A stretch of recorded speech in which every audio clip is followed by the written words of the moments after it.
Bonjour. Alors dans les 5 vidéos précédentes, nous avons vu les 5 lois de la communication de Václavic. Aujourd'hui, je voulais faire un petit parallèle. J'avais commencé avec la première loi, mais je me suis rendu compte que je ne l'avais pas fait pour toutes. Un petit parallèle entre les 5 lois de la communication et les 5 accords Toltec. Alors la première loi de la communication, c'est on ne peut pas ne pas communiquer. Et ça, je l'ai mis en parallèle avec que ta parole soit impeccable. Et le parallèle semble assez flagrant, hein. C'est-à-dire que ta parole soit impeccable et que ton silence aussi, on ne peut pas ne pas communiquer d'une manière ou d'une autre, silencieusement ou explicitement. La deuxième loi de la communication, c'est toute communication met en jeu le contenu et la relation. Et ça, je l'ai mis en parallèle avec l'accord Toltec.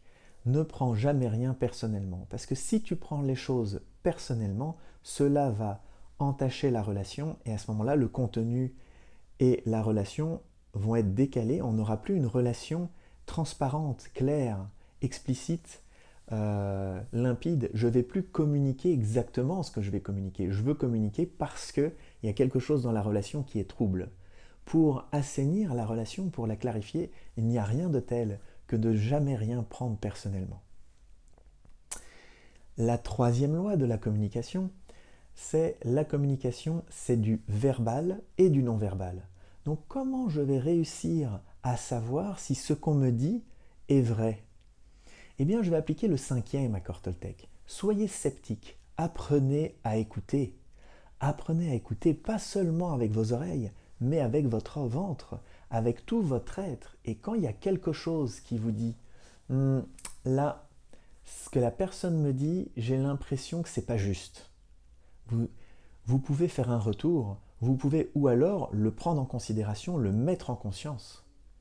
Et donc le fait d'apprendre à écouter, le fait de rester sceptique, ça permet de lire le verbal et le non-verbal et de voir les incohérences entre les deux. La quatrième loi de la communication, c'est que la nature de la communication dépend du point de vue sur la communication.